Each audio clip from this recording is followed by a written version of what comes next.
An economic shake-up is already underway. And now relations with the US may be thawing. Cuba's emerging class of private businessmen looks set to boom. Alain Rodriguez has been running his own restaurant called Wow for just over 2 years. The key to success is preserving the taste of Cuba, whether that's the taste of the drinks and food or our taste for daily life, he says. Finding the right ingredients can sometimes be tough. Despite that, Rodriguez favors an orderly move to liberalization, not a free-for-all. The rules for doing private business are in place. It's not worth trying to save a few pesos and earning yourself a huge problem, he says. President Obama has proposed a 4-fold increase in remittances sent by Cuban Americans to family here.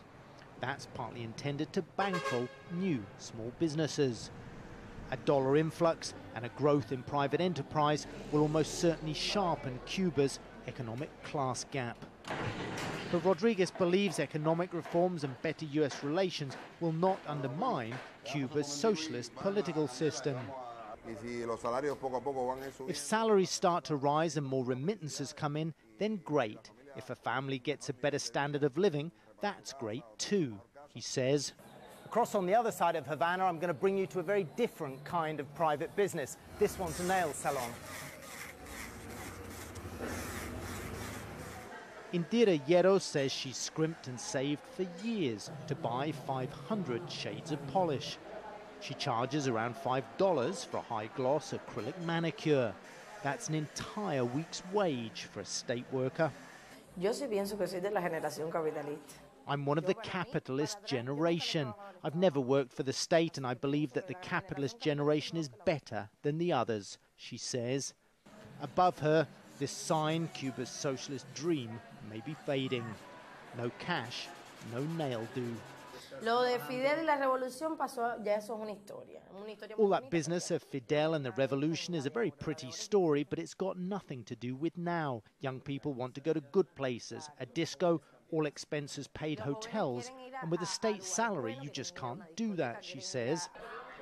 Neither Hierro nor her clients really know what to expect from a warming in US-Cuba ties. Ever since I was born, they've been normalizing one thing or another, but everything stays the same, this woman says. Raúl